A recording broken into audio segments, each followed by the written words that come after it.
Assalamualaikum warahmatullahi wabarakatuh. Salam satu hobi kicau mania Indonesia, Anis Kembang Indonesia. Oke kawan, pada malam hari ini alhamdulillah saya berkesempatan untuk membuat sebuah video edukasi, tentunya masih seputar burung anis kembang. Oke, saya bercerita sebentar saja kawan ya. Singkat cerita, beberapa hari yang lalu saya itu dicurhati oleh rekan saya, sesama penghobi anis kembang. Dia curhat, "Mas, saya mempunyai seekor burung anis kembang, tapi posisinya burung anis kembang tersebut sebelumnya dia ngerol, gacor, kok dalam beberapa hari terakhir atau beberapa minggu terakhir dia kok diam saja. Apa yang mungkin terjadi pada burung anis kembang saya?" Rekan saya bilang seperti itu. Oke, nanti semisal ada waktu luang saya akan datang ke rumahmu, saya bilang seperti itu. Dan singkat cerita, saya datang ke rumah rekan saya dan saya lihat burungnya, ternyata burungnya dalam posisi rontok bulu kawan ya. Jadi rontok bulu pada burung dewasa anis kembang itu ada dua kemungkinan. Yang pertama, dia sedang mabung, atau kemungkinan yang kedua dia hanya sekedar sulam gitu kawan ya. Dan singkat cerita, saya sedikit tertarik pada burung anis kembang ini karena saya tahu ketika dia sebelum rontok bulu ini dia ngerolnya lumayan bagus seperti itu. Dan singkat cerita, saya belilah burung anis kembang rekan saya ini yang sudah dewasa ini kawan ya. Dan niat awalnya saya ingin merawatnya, dan niat keduanya adalah saya ingin jadikan ini adalah sebagai konten edukasi, sekaligus nanti saya punya bahan untuk saya bicarakan, saya diskusikan kepada rekan-rekan sekalian penghobi anis kembang kawan ya. Oke, pada malam hari ini terkait dengan apa yang saya ceritakan tadi, saya tertarik untuk membuat sebuah video tentang bagaimana cara efektif merawat burung anis kembang yang sedang sulam atau sedang mabung pada burung anis kembang dewasa. Oke kawan, simak terus videonya. Jangan lupa like, komen, dan subscribe kawan ya, agar saya semangat untuk membagikan video-video lain seputar kicau mania, khususnya seputar anis kembang. Simak videonya kawan ya. Dan ini adalah penampakan dari burung anis kembang yang baru saja saya dapatkan kawan ya, yang sudah saya ceritakan tadi. Tampak memang burung anis kembangnya masih dalam keadaan yang tidak fit gitu kawan ya. Tampak bulunya mengembang, kemudian bulu ekornya sudah hampir semuanya terjatuh kawan ya. Tinggal satu helai bulu ekor yang belum terjatuh, tapi bulu sayapnya saya lihat sepertinya bulu sayapnya masih posisinya hitam legam. Jadi sepertinya bulu sayapnya ini masih dalam bentuk bulu baru kawan ya. Nanti ada dua kemungkinan, dia nanti akan merontokkan semua bulu besarnya atau hanya merontokkan bulu ekornya kawan ya. Jadi kita tinggal mengamati saja gimana maunya burung ini nanti kawan ya. Burung ini nanti itu maksudnya dia rontok bulu itu, dia apakah mau mabung total atau dia hanya sekedar sulam ekor ataupun sulam beberapa bulu halusnya.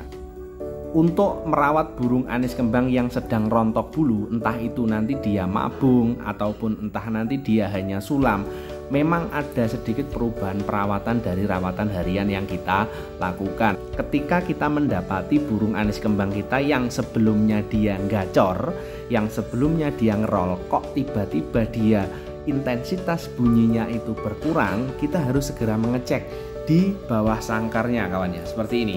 Jadi untuk bawah sangkar, apakah ada beberapa helai bulu yang jatuh gitu kawan ya. Seperti ini itu sangat jelas kawan ya. Jadi bulu halusnya itu banyak yang jatuh seperti itu.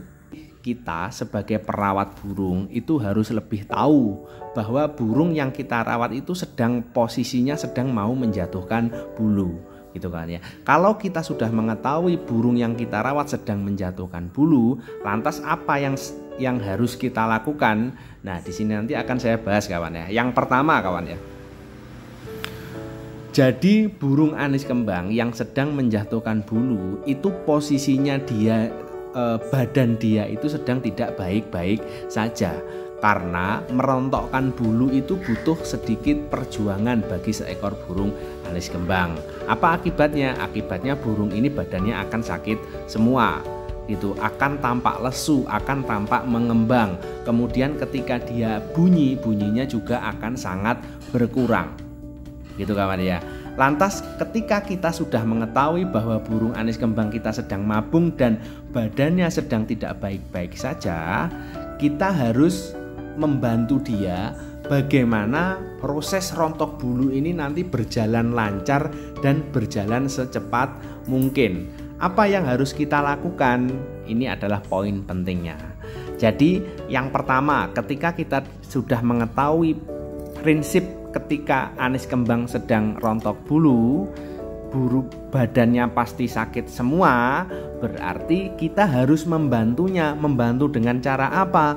Membantu dengan cara biarkan burung ini menenangkan diri kawan ya. Biarkan burung ini sebagian besar waktunya selama 24 jam itu hidup di dalam kerodong. Artinya burung ini adalah full kerodong 24 jam.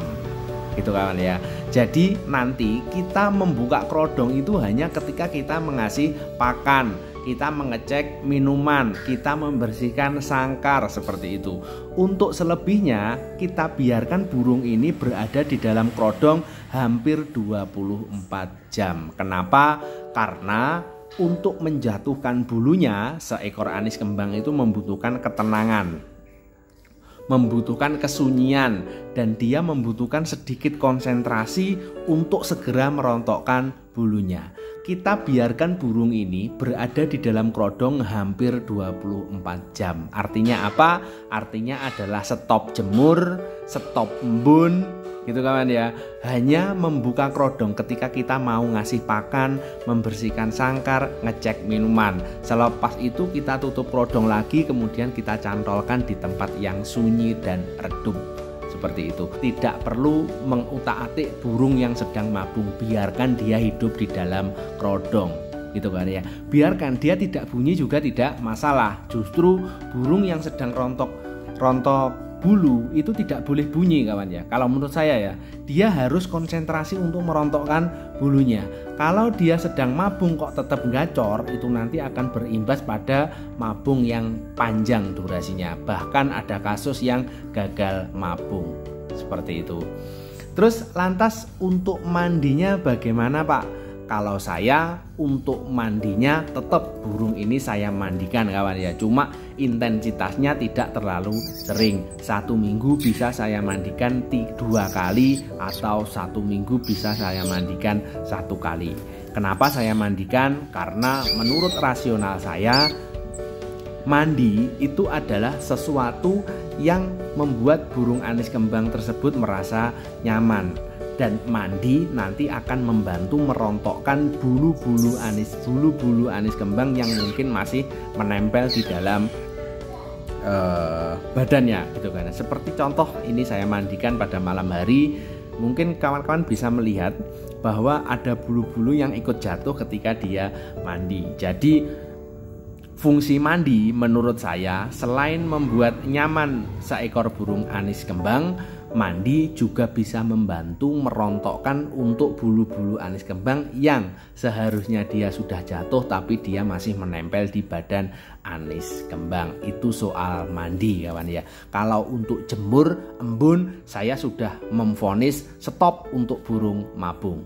Gitu kawan ya. Sudah, tidak perlu dijemur, tidak perlu diembun. Kalau mandi saya masih memberikan toleransi, silahkan dimandikan. Dan saya pun juga tetap memandikan burung anis kembang yang sedang mabung.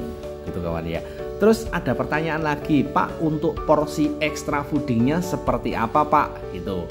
Jadi gini, mabung itu ada 2 jenis kawan ya.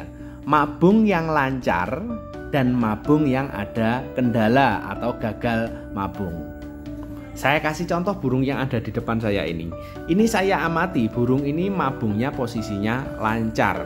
Dan ketika mabungnya lancar, gitu kawan ya, saya tetap memberikan porsi EF meskipun porsi EF-nya tidak saya perbanyak. Saya kasih dalam 1 hari itu tiap sore saya kasih jangkrik 3 ekor saja atau maksimal 5 ekor gitu kawan ya.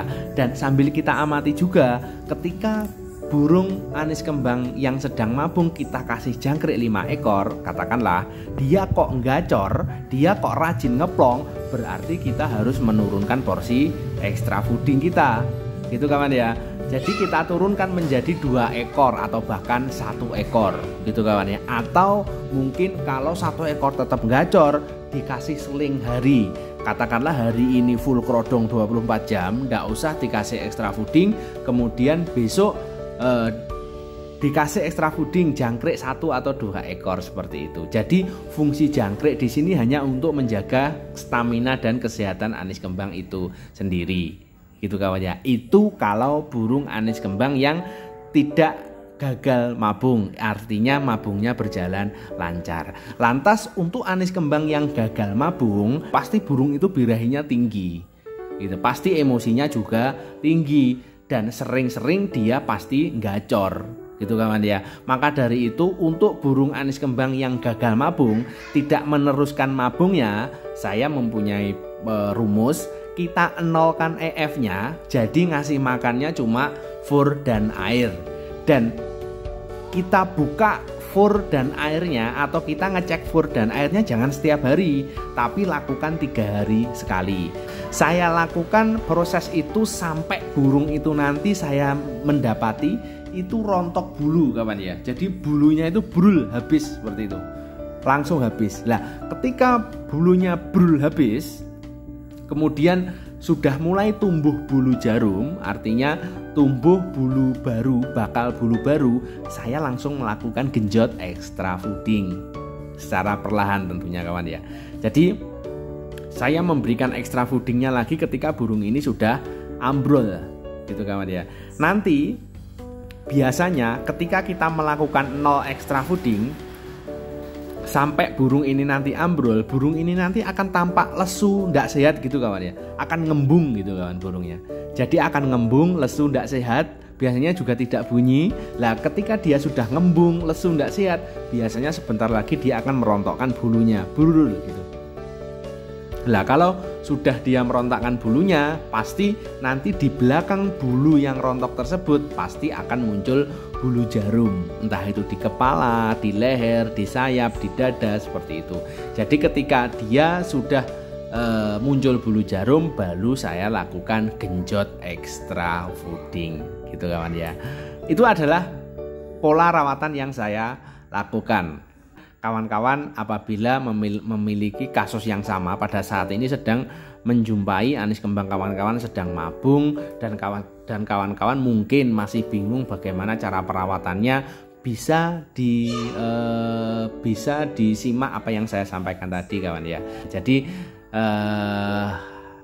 yang namanya proses belajar itu semuanya belajar kawan ya. Jadi saya di sini menyampaikan itu bukan berarti saya di sini lebih tahu, tidak, karena saya hanya pernah mengalami saja, gitu kawan ya. Maka dari itu saya sampaikan di forum YouTube ini kawan ya. Jadi sebenarnya saya juga sama-sama belajar, mungkin sama dengan rekan-rekan saya masih sangat baru di dunia anis kembang. Oke kawan, semoga informasi yang saya sampaikan ini bisa sedikit bermanfaat kawan ya. Dan jangan lupa lagi like, komen, dan subscribe kawan ya. Silahkan share video ini apabila video ini bermanfaat. Dan semoga apa yang saya sampaikan sedikit banyak bisa membantu rekan-rekan yang sedang menemukan solusi terhadap masalah pada burung anis kembang rekan-rekan. Oke, salam satu hobi, Kicau Mania Indonesia, sukses selalu kawan-kawan. Assalamualaikum warahmatullahi wabarakatuh.